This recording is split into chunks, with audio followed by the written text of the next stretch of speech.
Good afternoon, all. Welcome back to our videos on marketing strategies. This video, we are going to be looking at price.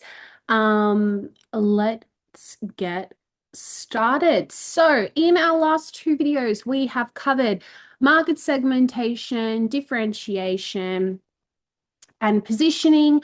Our last video, we had a look at the product itself and how brands utilize and leverage branding, labeling, packaging as part of their, strategy to create a competitive advantage in the market, create a unique selling point, what's making them different. And now we're going to put a little bit more attention on the price of the good itself. And this is something that's really, really important. We see a lot of interdependence between marketing and finance within this element as well. So the first thing that we're going to cover is pricing methods. So this is understanding the base of the price. We're then going to move into pricing strategies itself, and then how they work together within a price and quality interaction. Now, with customers for price, we perceive that as value of the item itself. So, recognizing if something is a higher price point, we would perceive that to be a higher value. So, if you pay $80 for a water bottle, you probably expect it to be a good water bottle. Whereas if you just buy, a plastic bottle of water for $1, you probably, you perceive that as cheap or potentially convenient, you throw it away. Clothing items, if you're buying a piece of clothing that is a $10 top that's on sale at H&M versus a $100 t-shirt from COS. Price points, how do we perceive it as a consumer versus as a business? Now, as an organization or a business, it's their point of generating profit, revenue. So you have to see it from both sides, from a consumer and a business point of view. Now, within price, understanding the balance between it too, and that's something that we're going to focus on. So as a business, making sure that it's not too low or too high, finding your balance. And we're going to have a look at that at the end as well. So, pricing methods, this is our first step. So, pricing methods are the basic price of, a business setting it at. And we're having a focus on three. So, our first pricing method is the cost-based pricing method.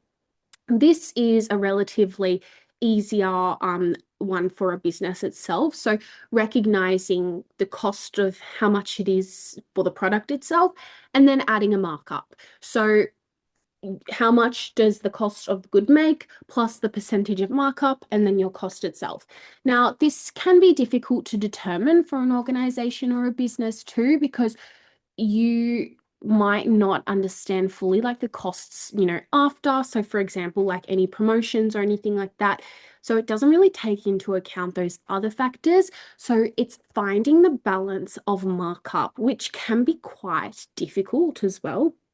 Now with this pricing method, this is a good starting point for a business.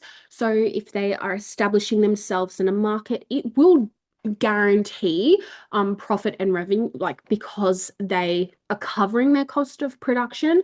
So if it's something new in the market and they want to alleviate the risk associated with it, this could be a good basic price because they've covered their costs of production and they've added their markup. So, for example, Qantas, if they determine the cost of the production and then adding that margin at the top so that they can make profit. That's the idea. Now, our second one that we're looking at is market-based pricing. So this is focusing on the interaction of supply and demand. So setting prices according to the interaction between levels of supply. So when we look at supply itself, if quantity for the business is greater than the demand. So if I have 500 Kit Kats, but there's no real demand for it, what I can see here is, I have a surplus of Kit Kats, I've got too much. So the price is going to go a bit down. So we see that in, fluctuations in the price. So the interaction between supply and demand versus if I only have one Kit Kat and it's the last Kit Kat on earth and every single person wants a Kit Kat, the price is going to go up for that Kit Kat. So this is understanding how the interaction of supply and demand work within that price. So most fares by Qantas are determined by the market, which is, we can see that through fluctuations too. And lastly, competition-based pricing. So this is understanding, we're still covering our costs. So the price covers the costs, but it's also comparable to competitors in the market. So we see three different elements. So below competitors, so, breaking into the market if your price is below the competitors, if you're equal to your competitors, so around the same price as your competitors. Equal is probably around the safest option because you are on the same level. It doesn't put too much of a risk, but also, you're still fair in the market. So if we have a look at, one product and there's so many different varieties and different costs associated with it, if you're below, you might have, a lot of people going for you at that time. It might be hard though, but it's good to introduce yourself in the market in that way. For equal to competitors, we're kind of on the same playing field. Or if we're above competition, we're perceiving ourselves as, superior and luxurious and having a little bit more of that kind of complex associated with it. So Qantas monitors what other airlines are charging, and they're also a little bit notorious for being a little bit pricier. So generally, I would say Qantas is either equal or above, equal to its competitors or above within the industry itself. Like if you compare prices from Qantas to other brands or XYZ, or even just brand, a random product or service in particular, with competition-based pricing, you just need to remember it's below, it's equal, or it's above. Okay, so these are the methods that a business or organization will use to determine the basic price of what they're selling their good or service. What are they selling their product? Once this is determined, then we move on to the pricing strategies itself. So these are used to adjust the basic price. So businesses will determine their pricing method, the basic price, and then they will utilize pricing strategies to adjust the basic price. Now, we're going to have a look at each one.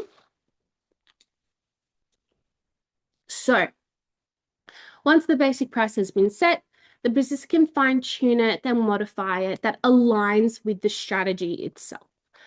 So this is determining and depending on marketing objectives. So for example, if it's to grow, if their objective is to gain a larger market share or a competitive advantage, they will align their pricing strategy to match, okay? The life cycle of the product. Is it in its early phase? Is it mature? Is it in its end phase? Like what phase is the product in? The market of the product, the degree of differentiation. Obviously, if something is like super differentiated and really innovative and has these really unique selling points, the price is generally going to be a little bit higher. But what is the unique selling point and differentiation of the product? And the level of economic activity. So understanding the market that we're in and using that within our strategies. So the first one that we're going to be looking at is price skimming. Now, this is when the business charges the highest possible price in the introduction stage of the product. So just as the product is launching, they charge the highest possible price they can. So higher price for novelty features. It's new, it's in the market, we have all these features, pay the high price. Appeals to status conscious consumers, so people who want to be seen or perceived with having the latest iPhone or the latest bag. It's that kind of like status and luxury because people know that a brand new iPhone is around $2,000. So if someone cares about that kind of status and appeal, it will appeal to them. Recoup production costs. So if they're, raising their prices, they have that high price initially, it kind of covers that cost, which as a result will increase the sales too. And we see this through Apple. Now, Apple uses price skimming. Great case study example to link to. So initially, as soon as the new iPhone launches into the market, it's at its highest possible price. So higher prices, higher revenue, it puts them in a position in the market that is that more exclusive, luxurious feel, suppresses competition as well, and it aligns with their branding as a business. Now, you'll notice that other products, later models will decrease in price, but when the new product launches in that early phase, it will be charged at the highest possible price. So price skimming, the highest possible price in the introduction stage of the product in its life cycle. Now, the opposite to that is price penetration. So when the business charges the lowest possible price for the product. So what does this do? It achieves a larger market share. So for example, if the objective of the business is to increase the market share, they might utilize price penetration because it, in that short term, is reaching a larger audience. Discourages competition in the market. They're, seen as that lower price point. Difficult to raise prices once the low price is established. So this can be seen as a disadvantage within this strategy because if you establish your product or yourself in the market as having this really low price, it can be difficult to raise those prices because people will then associate, that product with that price, and they might be a little bit hesitant to make a purchase with that product if the price does increase. So that can be a disadvantage too. Now, within a case study example, through Jetstar, Qantas uses, price penetration. It is a lower fee service. Now, the idea of this, if we see in like a different example, like for example, if a new product is launching into Woolworths or something like that, and it's at the lowest possible price, it's the idea that it's reaching a larger audience initially. So it is in that larger volumes. But the key thing to note is that it can be, yes, although like it achieves larger market share, it can be difficult as well to kind of like change your perception though. But this also gives consumers the opportunity to like try it at a lower price point. There's no real hesitation towards it. But the idea is that then it is difficult to raise prices once the low price has been established. So it's that kind of perception behind it. Moving on to loss leaders. Now, this is when a product is sold at or below the cost price. Now, you might be thinking like, why on earth would a business, have that? Why would they do this option? This is a little bit of trickery. So it's the psychology behind it because the idea is that the low price is used to like attract you in, so like reel you in, and then when you're in there, you buy extra products, which then the business recoups its loss. So recovering loss from the sale of additional items. So yes, they might lose money on, a particular good, but they're going to recoup other costs from when you buy other things. It's good for building a reputation of low prices. So, drawing those consumers in as well. It's the attraction into the store. However, if done incorrectly, it can cause the business to lose money. So they really need to be careful with the balance of this. And where we see this is often in supermarkets. So Coles, heavily discounting items next to heavily priced items, often as well at the end, having the visual merchandising set up with the lower cost or on sale items at the front. Now, it's really important to remember that the whole idea of loss leaders is that attraction in to, where it is, and the psychology behind, okay, well, this is really cheap and I'm here, so I might as well buy this and this, and oh, this is really good too. So it's all about the attraction of bringing the consumer into the store. It's knowing that, okay, yeah, I'm getting this for a really good price. This is really cheap. But then when I'm there, oh, I need this and this will be really good. So it's, as a business, you need to be careful with finding the balance so that, as it says here, you're not losing money, but you can recover the loss from that sale if done correctly from the sale of additional items. Okay. Now, our last pricing strategy is price points. So this can be seen when a business or a brand sells its products for predetermined prices. So think about it like PPP, price points predetermined, the 3Ps within it.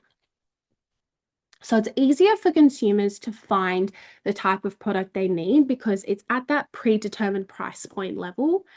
And it's also easier for businesses within a strategy to increase a trade up of the particular product itself.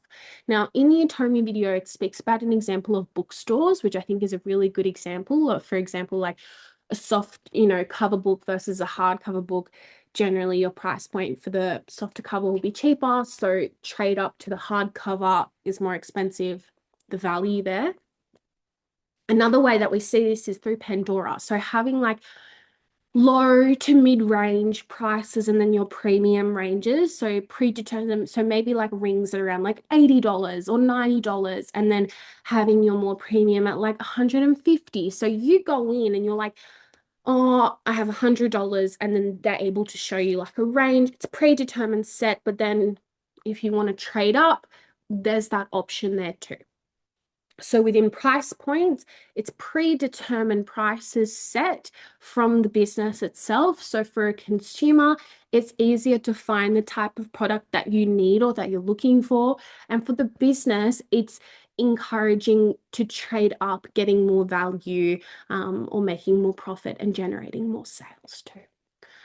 Now, once we have our pricing strategies, it's really important to note the interaction between price and quality itself. So as I said before when I started this video, if you see something and it's at a higher price, generally you will perceive that to be of a higher quality. Whereas if you see something that's at a lower price, you'll perceive it to be cheap or a lower quality. Now, this saying, you get what you pay for, is a very common saying, and this is a really easy way to remember the idea of price and quality interaction.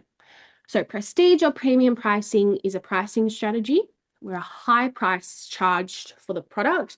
So it's that vibe and aura of the product that's like quality and status. So you know that you're paying for the brand and the quality too. It's that feeling that it's premium, it's better, it's at a higher price point. It's that, association that you feel with the product itself. So the perceived price and quality relationship helps determine the image customers have of the product or brand. This is seen a lot in luxury brands, within luxury cars, luxury holidays. It's the idea and perception that because it's a higher price point, it's associated with higher quality too. And then the image itself, like if you see someone and, they're driving a rare car or a really nice car, you think like, oh, they have money. And it's the image or the brand that if it's a high status, it's associating with that. So low price points, customers may perceive the product as cheap. So if I told you I got this t-shirt on Temu, you're probably like, oh, that's really cheap. But if it's at a high price point, like for example, oh, I got this t-shirt from Gucci, you're like, oh, wow, like, you pay like $600 for a t-shirt. So it's that quality and status that's associated with it. Now, prime example that we see this is Louis Vuitton. Now, it's an exemplar of a brand who uses the prestige premium pricing strategy. Now, they do this because they have that high level of status, quality, and luxury, and they also never, ever, ever have sales. So they have this premium pricing strategy where literally the price will only increase. And client advisors will, let clients know in store if they're going to have a price increase. It's the influence. It's like if you want something from the brand, buy it as soon as you can because the price is only going to go up. So we associate Louis Vuitton with this high-end quality because there is a high-end price tag. Now, I have a little bit of bias with this brand because I loved my experience working there. So I'm going to give you a little bit of an insight into the quality interaction that we can see at Louis Vuitton.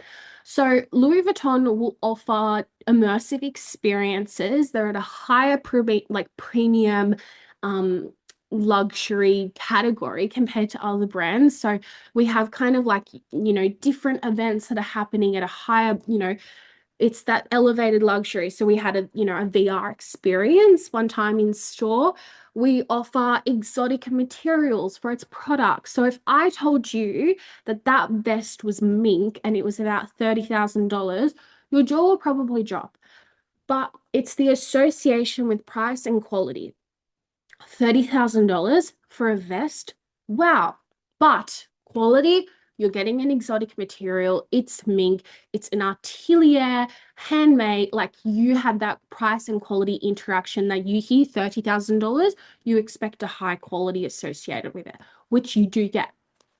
The DNA of the brand trunks. So having that kind of, obviously, if you're paying a substantial amount of money for these trunks start at around, $10,000 for your smaller trunks and can go up to $100,000.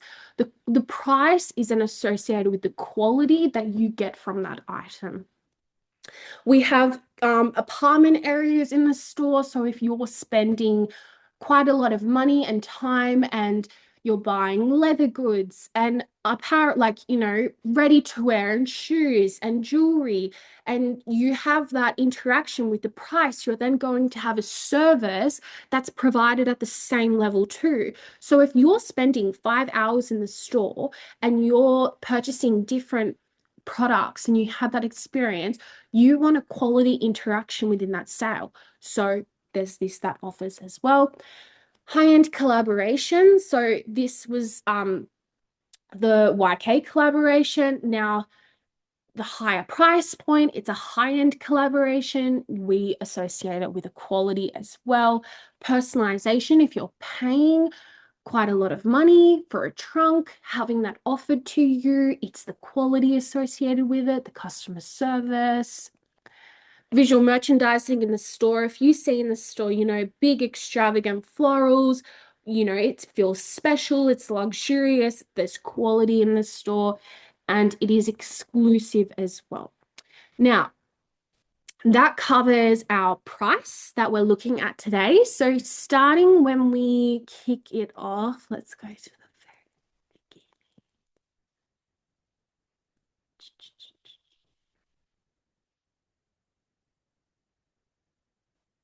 One more. Yeah, so pricing methods, 3 main pricing methods. So these are to determine our basic price that is set, cost-based pricing, so the cost of production plus your markup, market-based pricing, so understanding supply and demand in the market, and competition-based pricing, so below, equal, or above. Once we determine that, pricing strategies are used to adjust the basic price. We see this through price skimming, where it's the highest price possible in the introduction stage, which is seen through Apple. We have price penetration, which is the lowest possible price. We did see this through Jetstar. We have loss leaders, so a product that's sold at or below the cost price, remembering that the idea is attraction. Back in, we see this with a lot of supermarkets like Coles and Woolworths. And lastly, we have price points. So this is our predetermined prices, which are set, which we see through Pandora and also bookstore examples. And lastly, our premium or prestige pricing strategy, which we see through the price and quality interaction. So low price points versus high price points and how we perceive the brand or product to be, which we can see through high-end luxury examples like Louis Vuitton. I hope you enjoyed these videos and I look forward to seeing you in class or in another video. Have a lovely afternoon and take care.